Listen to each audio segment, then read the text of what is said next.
Hello everyone. Good evening. I hope all are doing well. Thanks for taking the time and attend this session. Today's session is about infrastructure testing and how to automate its use cases. Before starting the session, I would like to play a few videos that will introduce you to Globant.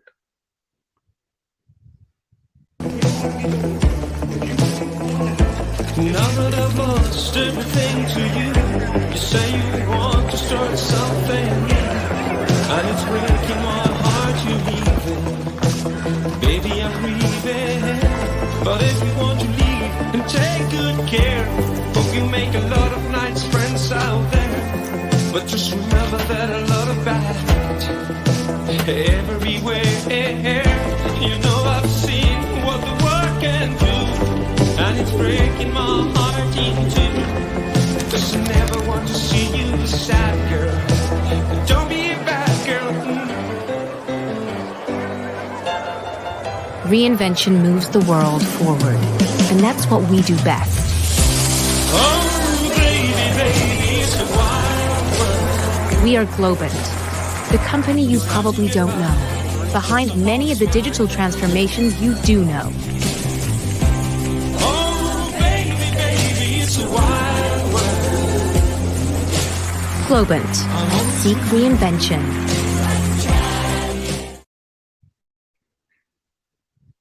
Across the world, companies have been challenged to remain in constant evolution, transform their culture and business models, rethink their customer experiences, and take advantage of new technologies such as artificial intelligence.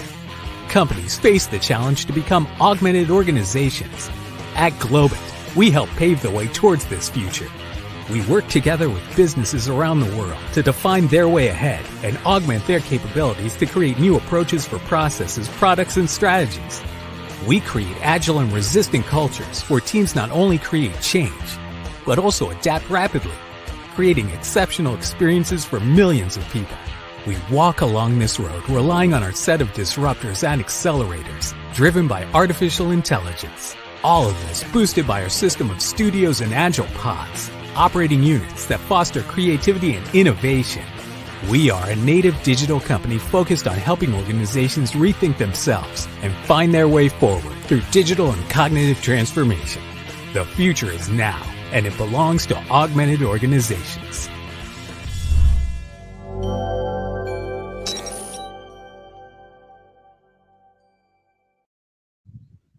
I hope those two videos gave good introduction about Globant. Now we can start with today's session. As name suggests, deep dive into infrastructure testing, an overview of its different use cases and how we can automate them. Okay.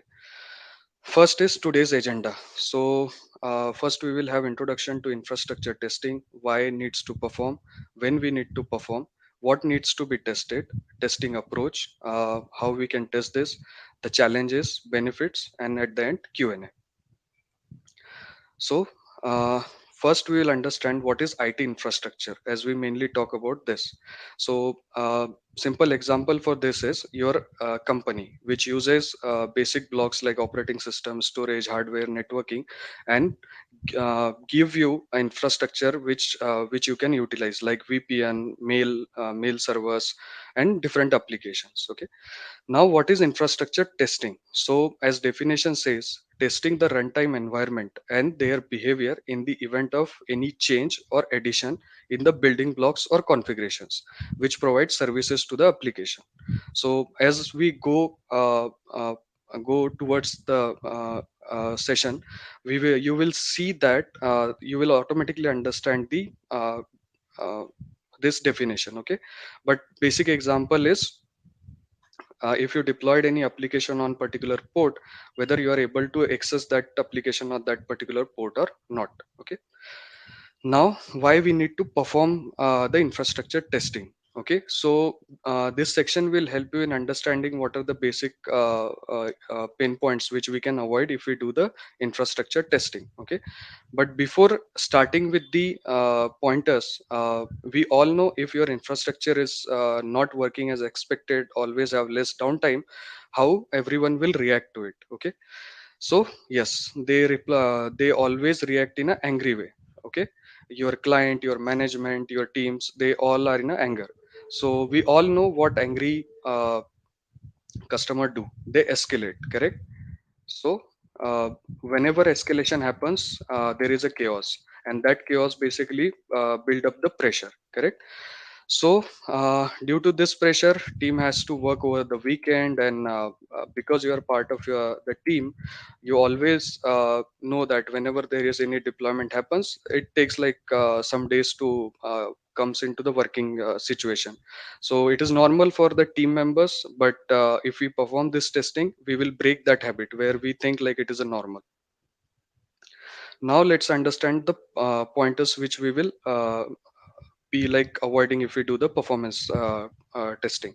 So basically we will avoid the outages, we can do our frequent releases, we can identify issues before deploying to the productions, okay?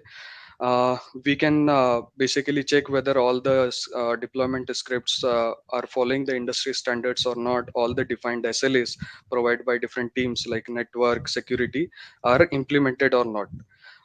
Since we are following all the standards and SLAs provided by different teams, we can avoid the security breaches also.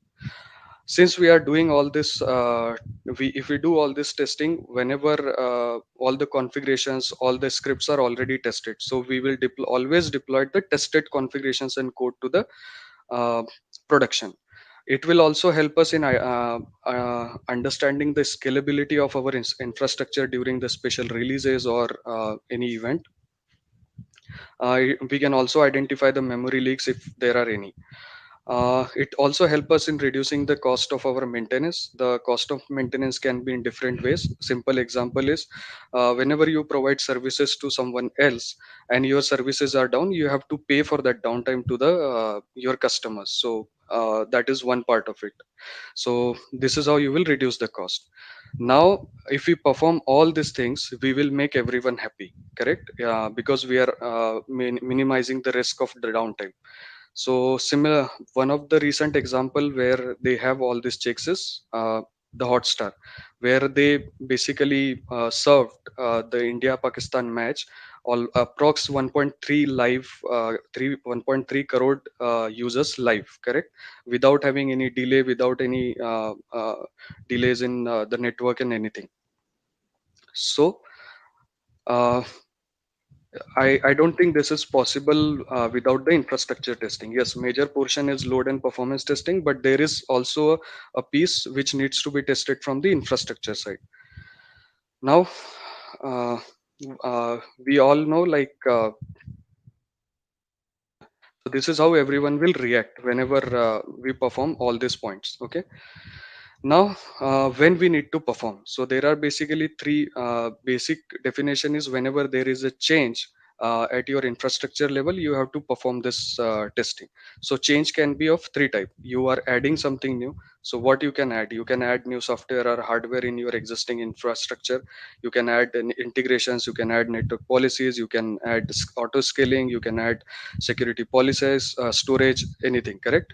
Migration, you are migrating from one voice to another, you are migrating some softwares or servers, you are migrating your database from local to cloud, you are moving from local to cloud. So these are the different examples of migration. Upgrade, I think everyone knows, whenever we move from lower versions to higher versions, like it can be minor change or major change, okay? So these are the example of it. So now to understand on these three events, what exactly we need to test. So let's assume we have this demo architecture. This is just for a explanation purpose. You this is not something like in real or anything. This will just, I am just using this so you can correlate whatever I am saying. Okay. So let's assume you have a basic infrastructure which contains one load balancer, one web server, two pods in the backend, and then you have one storage DB server, and then you have some monitoring services and an active directory. Now coming back to our previous slide where we have addition. So let's assume first we add few things to our uh, Yeah, infrastructure. So we added few database server, few backend pods, and then we added some cache service.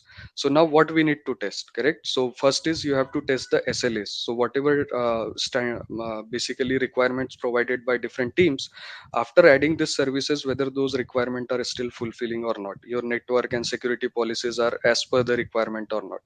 Then you have to test the configurations correctly applied or not. So say this load balancer is able to access to your newly added web server or not. This web server is able to communicate these new ports or not. The backend is properly able to communicate with all the databases or not. So this is the different use cases for addition. Now the next step is migration, correct?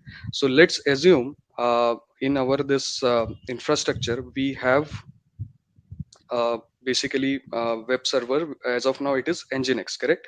But let's assume earlier we had apache. Now we migrated to nginx. So when we do the migration, what kind of things we have to check? Again, it is a similar pattern where you have to check the configurations, you have to check the slas, you have to check the compatibility, whether after adding this new server, whether it is compatible with your load balancer or not, your application environments which you are using, or application runtimes which you are using, not environment, that is compatible with this nginx server or not. Any changes you have to make. So the changes which are introduced at infra level, how it is affecting your infra and application, that you have to check as part of migration. Now third portion is your upgrade, correct? So let's assume uh, this nginx version, earlier it was like some version like x point something. Now we are moving to y point something. So now when you are doing the upgrade, we all know with each upgrade there are a lot of new features get added and lot of old features get removed. So if your nginx server is using one of the old feature, one of the feature which is now deprecated in your newer version, that time you have to check whether that deprecated feature is not affecting your infrastructure, correct? Again you have to do all the checks again, because there is a change, you have upgraded something. So precautionary, you have to check all the network security, all the slas, you have to check the compatibility testing and everything. So this is what at high level the different pieces we have to basically check as part of addition, migration and upgrade. Now we talked about these are the three major pillars which we have to test, correct? Now we have talked about little bit more detail what needs to be tested as part of sla. So slas, in I mentioned like network security, you have to check whether if but there are requirements provided by the teams, correct? If you cross this particular load, you auto scale your infrastructure, so that auto scaling is happening or not. As part of networking, what you can check, your load balancer configurations, your private and public subnets are configured correctly or not, your inbound outbound rules are happening properly or configured correctly or not, the redirections are working correctly or not after doing any kind of change, the three change which we have mentioned. Okay, and then this is basic, which is industry standards are followed or not. Next is security. So I think apart from the checking the industry standards, one more thing is like most of the time we guys use third party images or softwares to build our applications, correct? So whether those images or softwares are bringing any vulnerabilities. A simple example is for this is log4j. We all know what has happened there. One more special case is like this might not be applicable to everyone, but it is recommended that users which we are using it during the deployments, especially production deployments, they should not have the root access.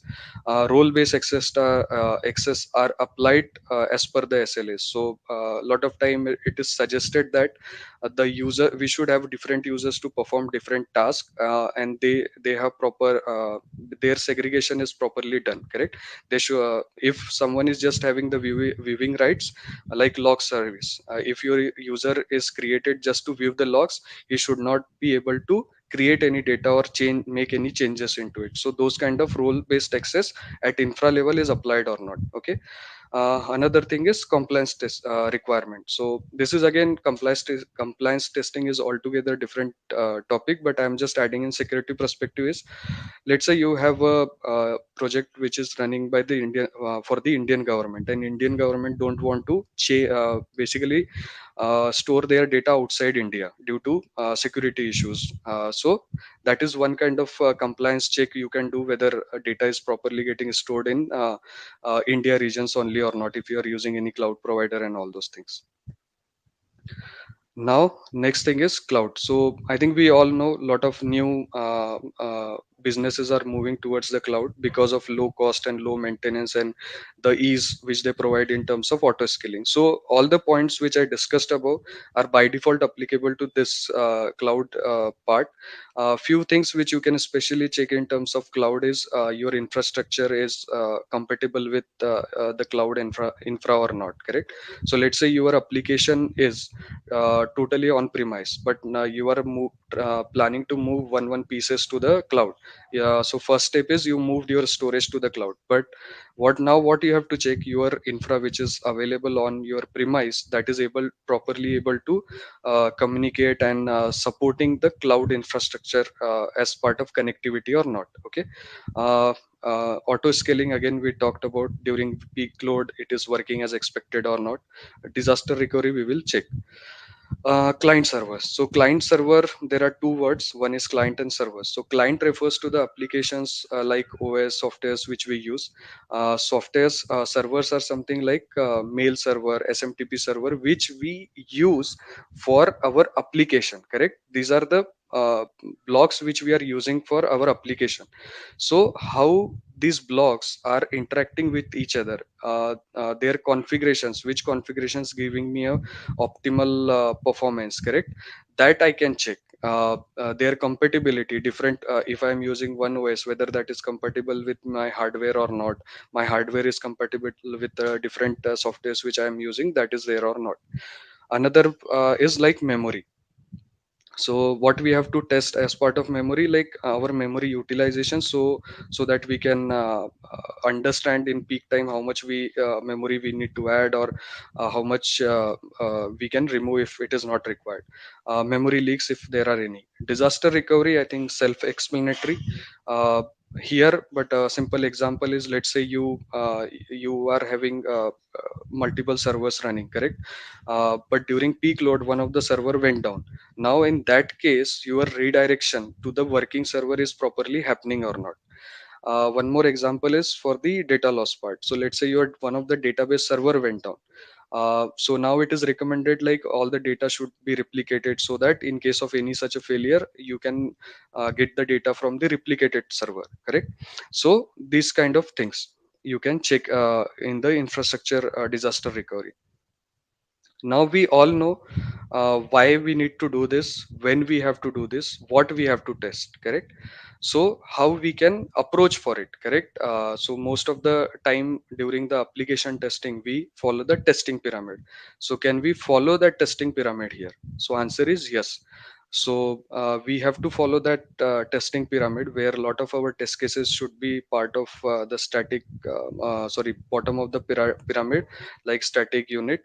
And then as we progress towards the upper part, upper portion of the pyramid, it we should have a less and less test cases, less and less test cases. Okay. Now we will try to implement this whole pyramid with our demo application. Okay.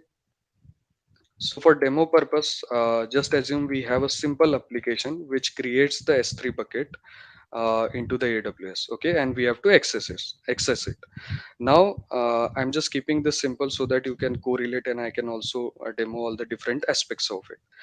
Now to do this, to deploy this S3 bucket, I will be using Terraform, and to test this in an automated way, I will be using Terratest. Okay. Now before starting everything, I will just give you a little walkthrough about Terraform. So normally this is the workflow for the Terraform. You will get the script. It can Terraform script.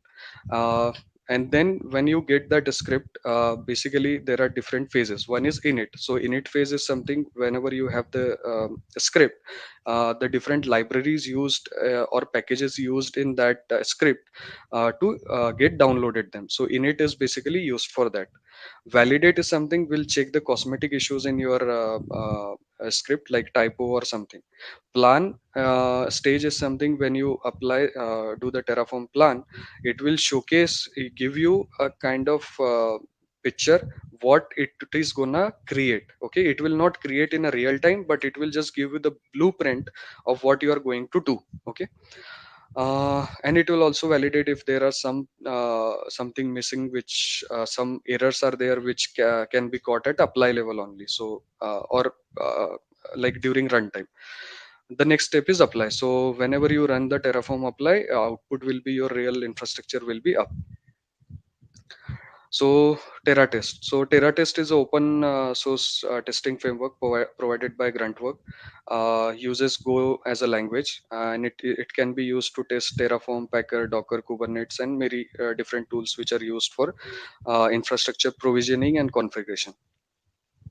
Now uh, we have this demo application, correct? So first, let's try to create this manually. Okay. So let's use this.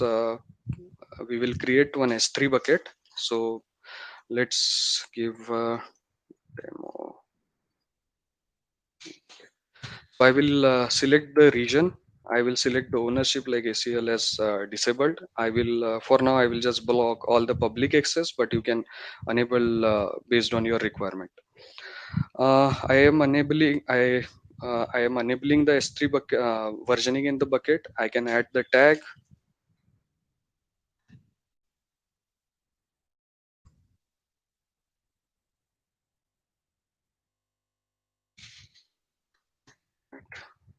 Environment. Okay, and then for now we can skip this this encryption. So let's create the bucket. So it needs to be unique globally.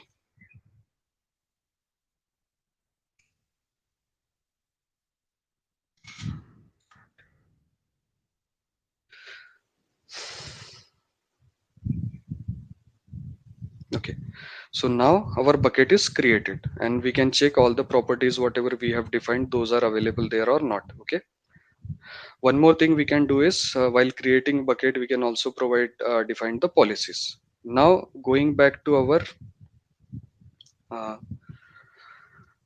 application. Okay, so now we know we have created this manually.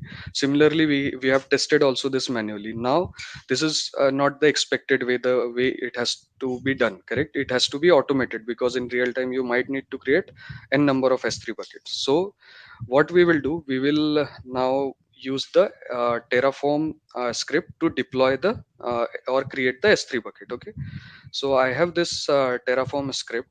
uh, uh, for uh, for this demo purpose, I am not going to explain the each and every thing, how it is different things are followed in the Terratest, but just try to understand the concept, how we are going creating this. Okay, so we are creating S3 bucket, and then we are adding the basically logging you can ignore for now, and then versioning we are making sure it is private, and then at the end we have some policies which we want to apply. Okay, now this is our script, okay, which is provided by the DevOps or deployment team.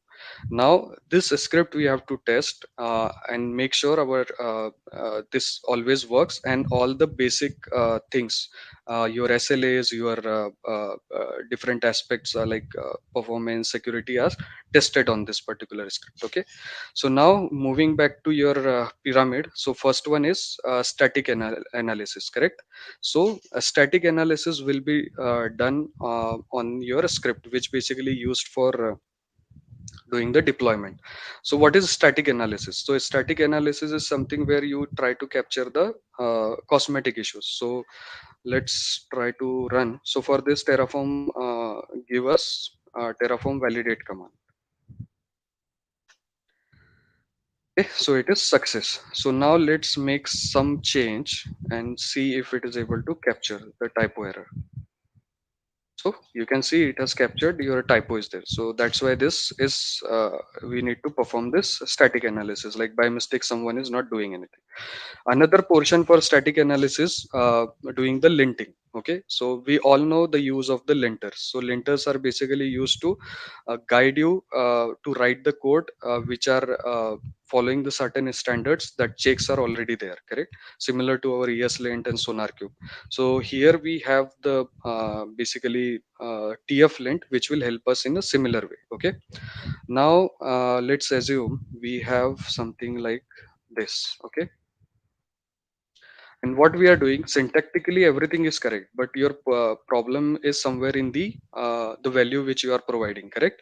Your region name, Amazon follows some basically structure for the region naming, so that is not getting followed. So let's try to basically find out whether it is helping me with that or not.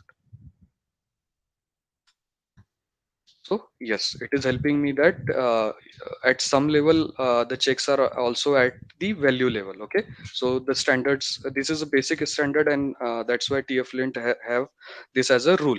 You can also configure your own rules inside the TF-lint. Okay, now we can check whether that is yes. So now it is working totally fine. Now moving to the next part of your pyramid, which is unit testing, correct? So what is unit testing? So we have to if we go to our application, demo application.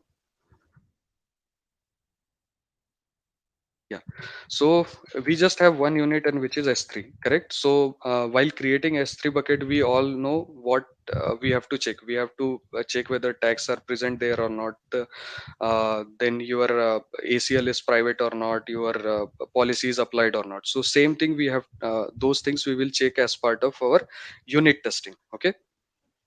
Now for this, but before that, we have to make sure this particular script is working fine. Okay, so for that I have already captured a video which will basically show you that this script is working fine. So okay, so you can see this is apply one, and it is doing all this value addition, and at the end you will see the apply is complete and 7 resources are added. Okay, now if you see there are some IDs provided which is ending with 837. Okay, and telling me this is your test case bucket. So let's check if that bucket is already created or not. Okay, so yeah, so you can see 83 test bucket is already created, and when we create it, that time all the properties which are we have defined are coming or not. Your environment is there, your uh, where logging is server side logging is enabled, and then your versioning is enabled, and we can also check policies are applied or not. So yes, policies are also applied. Now what we have done, we have tested this script is working fine or not. Now moving to the unit test, moving to the unit testing, how we can test this particular unit. Okay, so it is different from the normal application unit testing, where we have a lot of tools like mocking, mock stubs, and different tools which help us in certifying that tool is working fine without even having the actual thing available. So here, because your unit is something a real entity, correct? You are creating a S3 bucket. So even if you have the mocks, it will not certify whether S3 bucket creation will actually be successfully done or not. So what to test this unit, we have to actually create a S3 bucket, and then we have to check that physical S3, that created S3 bucket is basically having all these policies and properties are applied to it or not. Okay, so now moving back to our test code. So I have this basic test which will verify our S3 bucket. So in this, we have to provide the region, we have to provide the basically name for environment tag, and name bucket name for the two purpose, for tagging and tag bucket name, and for bucket name also. Then what we have to test is the testing points can be the tags which are provided, those they are present there or not, my ACL is basically versioning is enabled or not, and my bucket is getting created with policy or not. Okay, so these are the things we have to test. Now moving back to the slide, I have already have this recorded. So okay, so if you see first, I will show you both the example positive and negative. So, but before first is positive. So I am creating a S3 bucket. Okay, and if you see, I am using the uh, script which is provided by the developers. So I am not creating my own S3 bucket with my own script. I am utilizing that script. So here, if you see, it is going through all the flow, and then at the end, it is passing. Correct. Now, if it is, this means like whatever checkpoints we have given, those are present in the file. Now, try to understand the negative case.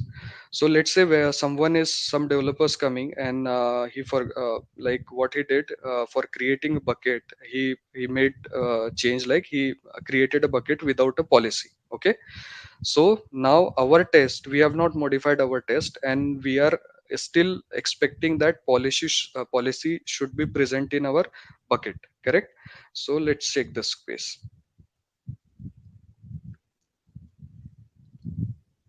So if I, for a time saving purpose, if I go to the last, yes, so you see it is giving me error that no such a bucket policy, the bucket policy does not exist. So we basically, whatever test we have written, it is capturing that this bucket is created without policy, and that's why it is failing. So this is what the unit testing is. Okay, one more key thing to note here is that whenever we are creating because we are playing with real infrastructure, real entities. Correct.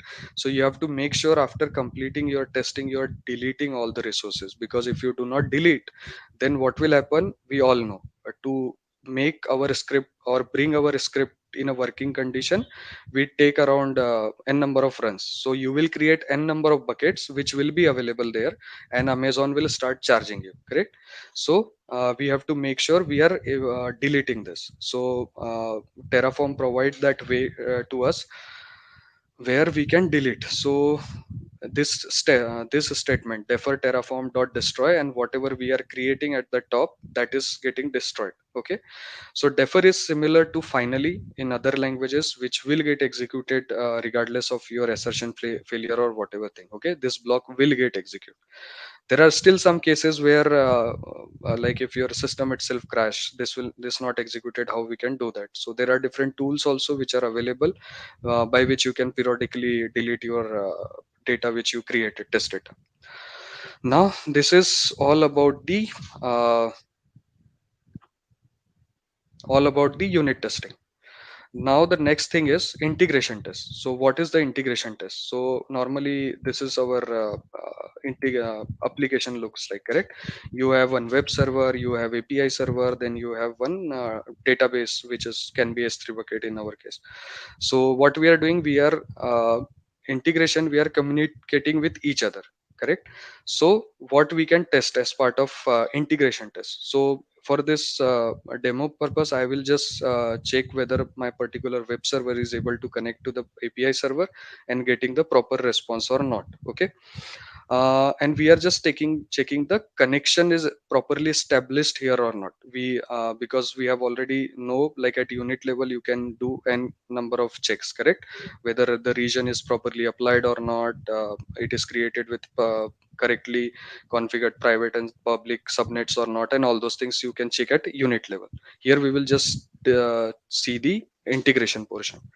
Now let's understand the code for it. Okay, so I have one basically proxy app. So our API server is as of now, consider this as a proxy, okay? And we have this web service. So this web service basically sends the request to the API server or proxy server and get the response back, okay? And what our proxy server do, whatever request we are getting, this particular request, it is proxying and then returning the response whatever we expected, okay?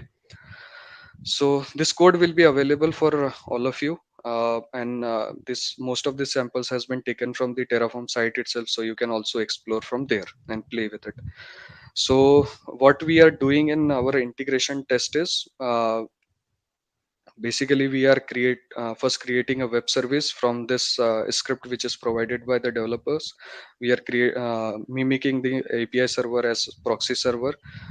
So that is also we are creating from the scripts provided to us, and then we are configuring, and then we are validating the pieces. So what we are validating, we are hitting the URL which is generated by the UI server and sending it to the proxy server and checking whether my proxy server is returning me this response or not, okay? So this response is already configured in your web service.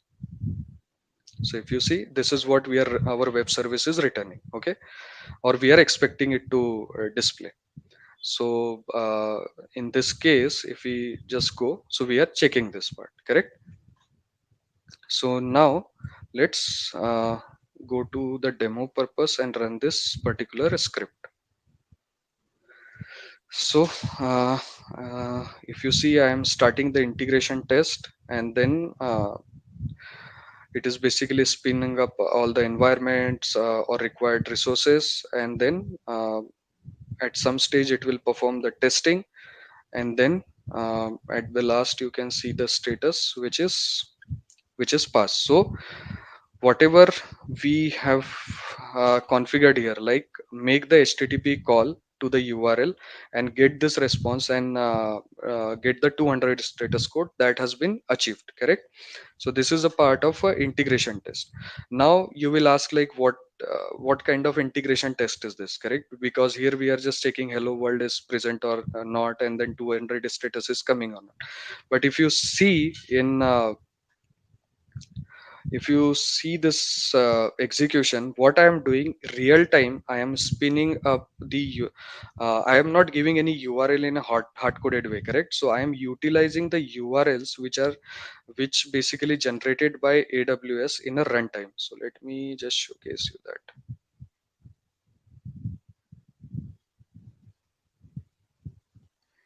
Yes, right. So let me just showcase you.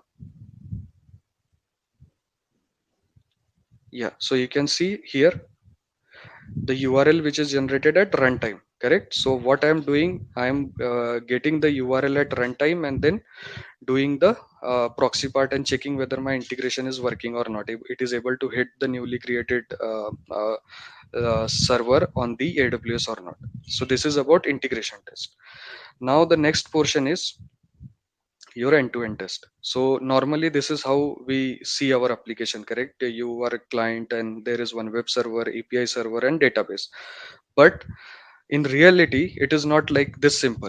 It is something like this, where if you understand your deployment model correctly, the different components used in it, so it might be something. So from outside, for us it is simple three pieces, but internally it is having a lot of different functions of particular cloud provider or like infrastructure building blocks, okay? So now to test the integration, to run the integration test for just a simple two lambda functions, it took me around 15 minutes. So you can understand, if I want to spin up whole this infrastructure, how much time it is going to take. So for this session, I am not going to show you end-to-end example of end-to-end testing, but I can tell you the different practices we follow. So it is always recommended to have one testing environment, separate testing environment, and have your basic infrastructure available there, okay? And then whatever testing in infrastructure testing you do, that should be a incremental testing. So let's say if you wanted to add particular model or a module, or if you wanted to upgrade any pieces here, so just upgrade those pieces and test your infrastructure. So And one more thing is, like, if you spin up whole this infrastructure on every commit, or after every merge into the your branches, correct, it is going to be costly, and there are high possibility that every time you might not be able to spin up all the services because of something goes wrong, correct. So due to that, we it is recommended to have a separate testing environment and have lot of your test cases at unit level and integration level, so that if you have more solid test cases there, end-to-end test cases will be very minimal, and it will help you in terms of like running it in a better way. Now one more aspect with this is, like, if you see, if I every time if I spin up, or if I have end-to-end test cases, cost with associated with this end-to-end testing is more. So that's where, when you move up to the ladder into the pyramid, your cost of your testing and everything will keep increasing. So that's why it is also recommended, like, to have more and more test cases at bottom half of the pyramid. Now next thing is benefits. So I think this is now self explanatory. So we know it will help you in reducing the downtime, because all the scripts which you had, correct, those are already tested, and like you have done good amount of unit integration and end to end testing on it. So it is not going to be creating downtime. You can identify the defects early because of the shift left approach which we are using, where we are testing before deployment, correct. We are moving our deployment one step before, so you can identify, or if you are planning to do any upgrades or anything, you can identify the effect of your change if it is impacting anything, so you can do that as well. It reduces your cost on the downtime and the maintenance of your prod environment. It helps you in doing the continuous delivery, and at the last it brings makes everyone happy, your customer and teams. So what are the challenges associated with it? So challenges like less understanding of the tools and technologies used in infrastructure. So simple check is like, how many of you know what are the different tools are available there for infrastructure, correct. So we are not aware of the different tools and technologies. That is one of the major challenge. Lack of knowledge of standard and processes followed in infrastructure deployment. So if you are not aware about the standards which needs to be followed, the processes needs to be followed while doing the application infrastructure deployment, you cannot derive the quality test cases. So the more you know your system, your tools which you are using, the different areas of it, you can write more and more quality test cases. So that is also one of the major drawback. The another thing is less playgrounds. So what is the meaning of it? So if you have API, web, or mobile testing, if you want to do it, is easily available, correct, content, and even you can play with it on your own system. But if I ask you to play with AWS, play with Kubernetes cluster, with higher node, test the auto scaling, that cannot be done on your basically personal laptop or laptop provided by the companies, correct. Another aspect to it is, like, a lot of these tools are licensed, which brings which are really costly. So that is one more challenge, the cost which normally person don't want to invest on this. Now you can refer to this different tools which can help you in doing the infrastructure testing, like Terratest, Pulumi, Packer, Kitchen Terraform, RSpec Terraform, and these are some documents also which you can refer for the